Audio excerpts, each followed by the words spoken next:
right, Ross, the lights are ready, and I believe George is too, so I'll see you down there. Okay, we'll be there in a minute.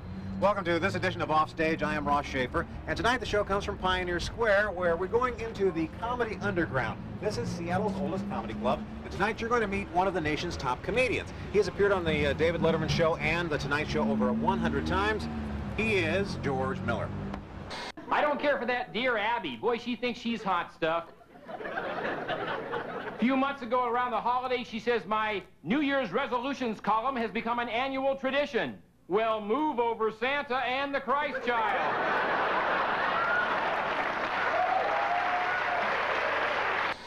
If you've never been to the Comedy Underground, you should come. It's fun, and it is Seattle's oldest nightclub, full-time. In fact, take a look at some of the stars here who are on television right now. Ellen DeGeneres. Here's George Miller right here. You ran right into it. Hi, George. Reed. You need to shake my hand. Oh, I just saw you 5 seconds ago. What can I do that? It's idiotic. Ron runs a club down here. Some of the stars, besides George, who've been here, Ellen DeGeneres. Yep. Jerry Seinfeld. You can see Jerry's little picture right here. I've never cared for Ellen. Rich Hall. Oh, look at there's George's picture. There's George. There's there I am. There, yeah. And Tommy Chong. Tommy Chong. Dana Carvey's baby picture. Yeah, that's little Dana Carvey over there. Sure. Yeah, and Larry Miller you saw in Pretty Woman. There's Mule Deer looking Batman. As posing as Johnny Cash. Yeah. All right, let's go over here. We have a place to sit down and talk. George, come on over here.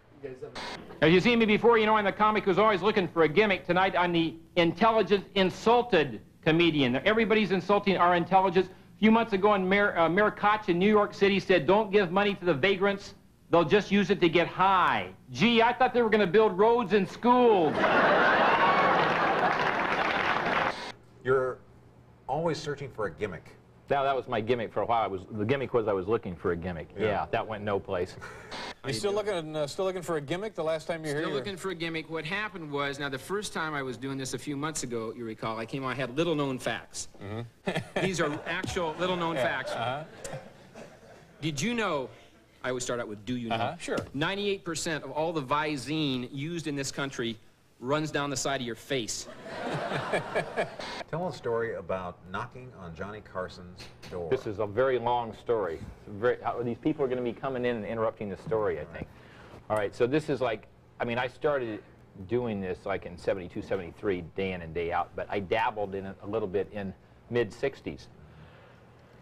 So I was working, I got a job working at the old Colony nightclub over on 4th in Virginia, and I was doing like 3 shows on a Saturday night, like at 9, 11, 1 o'clock, okay, and very short little shows. And Johnny Carson came to town to do some kind of a one-nighter concert, I don't know where. And you're very naive, as you know, very naive and very stupid when you start out. And I had some idea, well, I'll go over to Johnny's hotel. I didn't even know where he was going to be staying. But I figured the Olympic Hotel, because in those days that was like the place where all the celebrities, you know, stayed.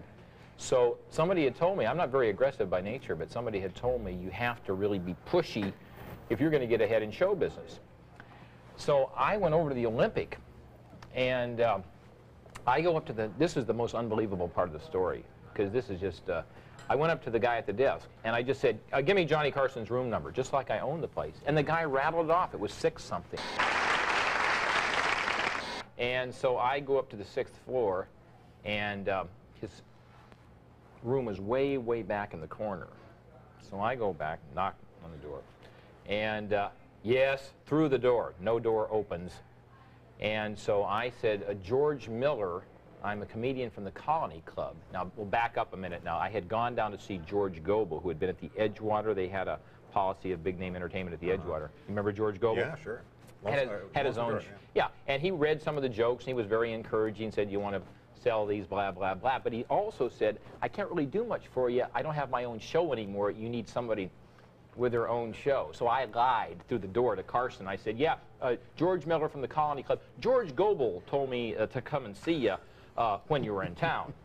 So he said, well, George, he was very nice. He said, I'm just going to be in town for the night. And this is through the door. This is through the door, yeah. And somebody's coming to pick me up, and I'm saying, well, can't you just look at these jokes? And I'm whining through the door, and it goes back and forth. And finally, I just hear, he says, I had to take a shower. And pretty soon, I just hear the shower running. He gave up on trying to talk me out of it.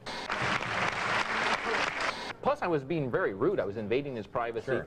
So anyway, he comes out with the guy and his representative, and I say, can't you look at these jokes? And he says, well, I told you I've got to do my show. And so then he turned around, and then I hit him up with what he always says, because on his show he would always say, we're always looking for new comics. It's a tough commodity to find. And he says, he turned around and says, yes, but you're not going about it the right way. And I said, and I was sincere, I think it came off as smart-alecky. I said, well, what is the right way? And he said, well, whatever it is, you just blew it, pal. Now, that became like a famous thing. You blew it, pal, in the family. That was like a famous thing. If anybody fouled up, we'd say, you blew it, pal. And my friend Mackenzie and I would always, if somebody fouled up, they would always say that. So then later on, I met Pete Barbuti. Your agent, manager, John Powell, introduced me to Pete Barbuti. And Pete said, how you doing, buddy? I always remembered that, buddy. So then later on, when people said, well, how you doing in your show business, George? You know, you've only been doing it for a little while. How you been doing? I said, I'm doing pretty good. You know, Pete Barbuti calls me buddy. Johnny Carson calls me pal. So you get on the Tonight Show in 1976 for the first time. George Miller is a young comedian who was with us a couple of months ago, and the audience liked him so much we asked him to come back with us tonight. He has got a delightful manner about him. Would you welcome, please, George Miller. George?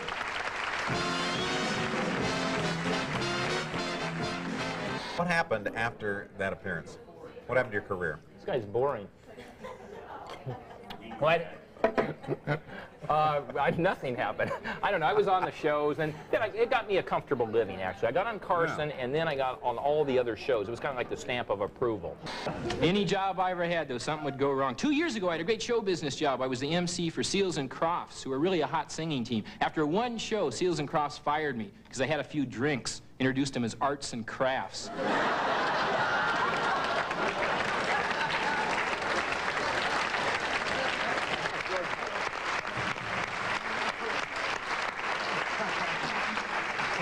Every once in a while, you know, new young comedians come on, and you have a gut instinct that they're going to catch on. Now, that's twice he's been on the show, and I think he's going to be dynamite. After you get on Carson, that was the show, and then the other shows all called. I'd been turned on quite a few times by Merv, you see, and but then But that you finally did his show. You did the Merv Griffin show. right after that. Yeah, right after that. They called, I think, the day after I did Carson, wanted me to come to Las Vegas. He was taping from Caesar's Palace. Were you a funny kid?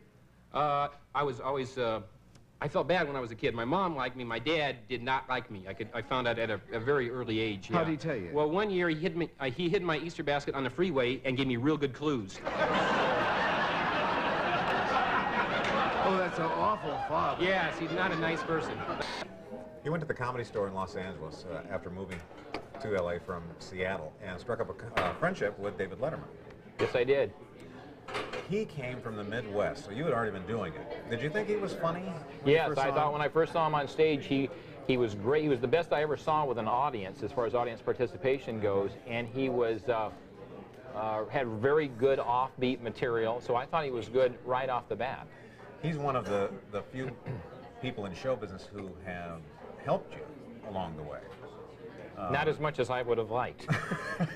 Yeah, he's put me on a show a lot of times. Herman Bursky, a little bit peculiar. I think you know Herman. I've met Herman. A little bit odd. He's a world traveler. He happened to be an unfortunate situation, one of the Iranian hostages. Sure. And they kept him over there for, I think it was, 15 months. Mm-hmm. When they finally let him go, Herman stayed over there a couple extra days so he could see the city.